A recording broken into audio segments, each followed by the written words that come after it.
Hi, I'm Scott Hall. I'm a psychic medium and channel. I have my lungs, my heart, my liver, my pancreas, and these are my insides. Scott, the show's called Insights, not Insides. Insights? Oh.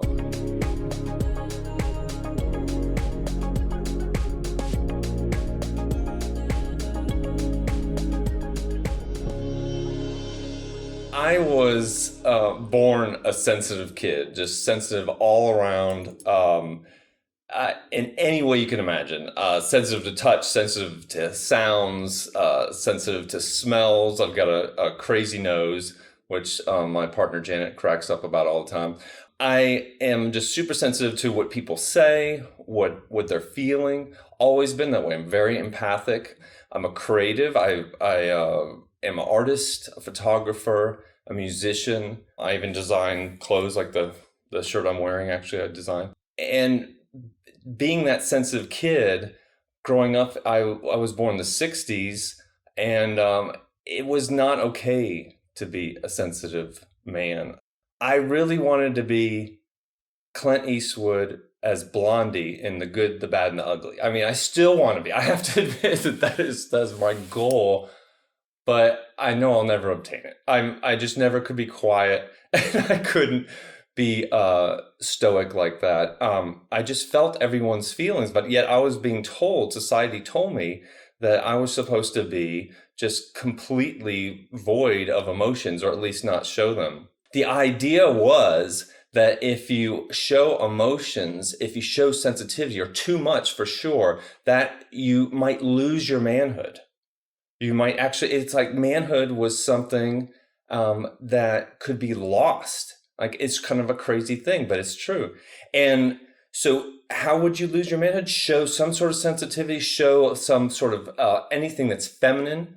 That would be considered back then, it would be considered gay. Even nowadays, people would just like, not a big deal. But back then it was. And being gay was considered weakness, which is outrageous now. Because I had a therapist once ask me, well, Scott, do you know of, you have gay friends? I'm like, yeah, I have tons of gay friends. And she said, so you were taught that being gay is not good, right? It is a bad thing, and it's because you're weak. Well, do you have a gay friend who is strong? And I thought, yeah, I sure do. I sure do. And I thought this one guy who will chew you out up and down.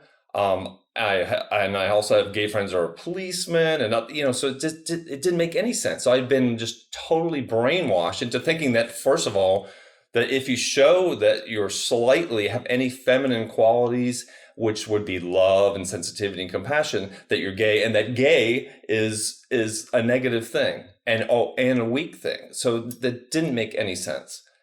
I didn't realize that till in the last 15 years of my life.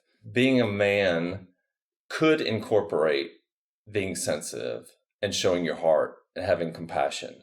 It was okay to be who I was, basically, which was, and still am, I was a sensitive man who was able to show compassion and love.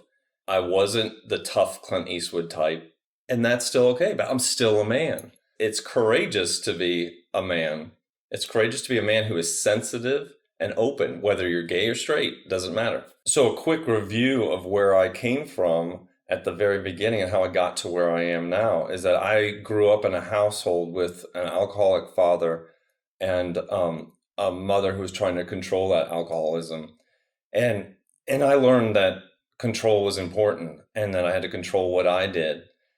So here I was, this creative person, and only in my creations, in my art and my music, could I really open up. And everything else I shut down, which most of us do in some way or another. We shut down and hold everything together, and everything shut down. Everything shut down except for my empathic ability.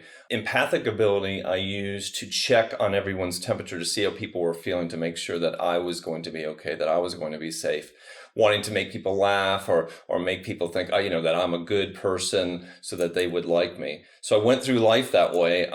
Had two marriages with people who unfortunately were addicted, and I was trying to control that. But the whole time this was going on, there were blimps, there were little glimpses of psychic phenomenon that was happening to me. The like I would have clairvoyant things that happened. I would foresee the future a little bit, like I saw 9/11, like a lot of people did. I had saw that foresaw that in a dream. I had lucid dreams, where I became awake in the dreams, and I explored, did some astral travel. That really let me know that I am more than my physical body. That I believe my soul, my existence, my even less on a lower level than my soul, my personality actually exists outside of my body. So I learned that. I had all these happenings, and then I met my partner Janet Raftis, who's also a psychic medium and energy healer as well. And I told her all the things that I did, all the experiences I had, and she said, wow, you are pretty darn psychic. Did you realize that? And I didn't. But she made it apparent to me by giving names to all the things that were happening to me. So I had these benefits now. I'd met this person, this beautiful person who was telling me, hey, you're very sensitive, and I like that about you. She also liked the part that I was very open and loving and compassionate. She loved that part. She liked that I, sometimes cried.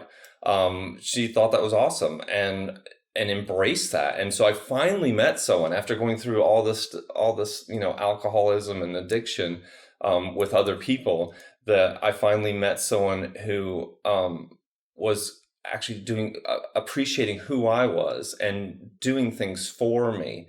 So Janet made me realize, though, that I had worthiness, that having all these sensitivities was actually something of value. And in using them, and she taught me how to use those sensitivities, and psychic abilities. It's the same thing, one and the same. Intuitive abilities, psychic abilities, and then the empathic ability. So empathic is to be empathic is to feel someone else's feelings. So I had that in spades, and the psychic stuff as well, but that was less practiced.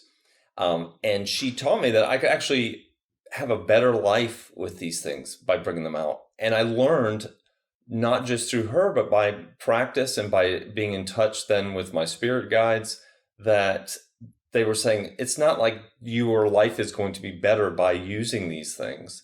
It's like, this is who you are, and this is who we all are. All men have access to this, not just me. It's not just Scott's a psychic, so he can access those things I can't. It's not that. I believe everyone is psychic. It's just, to what degree have you closed down from that psychicness that you were born into? My goal is to help men understand that it is totally okay to be open, it's courageous to be open, show your heart, to feel the things that you feel, to go with intuition, to not think it's just your imagination, and to play with the idea that it's not actually imagination, that there's actually information coming in, and to be okay with crying occasionally, to be okay with telling other people how you feel, to be okay with being compassionate to your neighbors. And not just, like, I notice some men, it's like to children, they're able to do that, but not to adults. But to be able to do this to another man, to be open to another man, to show compassion to another man, that's the hardest thing, because we think, oh no, if that man thinks I'm being loving and caring, he could revoke our manhood and just take it away. Oh, I see you're being sensitive. So that's not good. I also found that, we pride ourselves on the logic. Like, if you come home and your significant other says, oh, I've had this problem during the day, we pride ourselves in going, well, let me solve that for you. Let me figure that out for you. And we try to fix what's going on with them. Through all the work that I've done, I've found that it's actually better to listen and only try to help when it's asked for. But having these sensitivities, I'm able to know when I've been asked and when I haven't been asked. And I know better what is the right thing to say.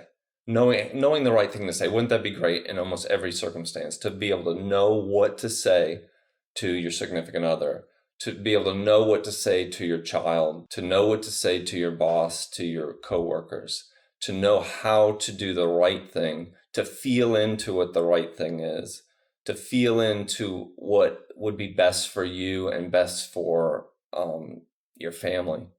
I learned that it's actually, now that I've opened up more, I've become more courageous. I'm able to do more than I was able to do before. Holding myself back in fear was just so limiting. Now, when I take the fear away of that, wow, if I show myself that I'm not going to be considered effeminate, I'm not going to be considered this or that. I may be by some people, but by myself, I'm not going to consider myself that way. I'm not going to consider it a negative thing, especially having a significant other and Janet, a partner who's totally on board with me being that way. So I don't believe that it was wrong for me to be open before in other relationships. I just had the wrong partner. And so let's talk about finding partners too. Is it not? It is so much better when you are open, you will know the right partner, a partner that's healthy for you. We can all find partners that are wrong for us. We can see them a mile away and we are attracted to them easily. But it hasn't worked in the past. And in the future, we would like to change that. Being open actually helps that. Being more psychic, being more intuitive, being more empathic can help that when you use the proper boundaries too. What I would like is for men to let go of the judging, for all of us to let go of judging each other's manhood, and possibly, claiming that we could revoke someone's manhood because of what they show, how they express themselves. Instead, let's have more discussion about what it is to be a man. What is manhood now? Let's have a new definition of what manhood is and let it include having an open heart, being courageously open-hearted, being compassionate, and being sensitive to those who we love and those who we don't love as well. So if you're a man and this interests you and you want to talk further about this, I'm available. I am a psychic medium, but we can also have discussion as well as having a reading, discuss about your opening, your spiritual opening. I also work with women as well, and my readings are like self-help using your spirit guides. That's the way I like to say it. I work at the Center for Love and Light in Atlanta, and I also do remote phone readings as well. My website is scotthallpsychic.com. I'm available on Instagram as Ash, A-S-H, Scott Hall Psychic also. And I look forward to hearing from you. Thank you.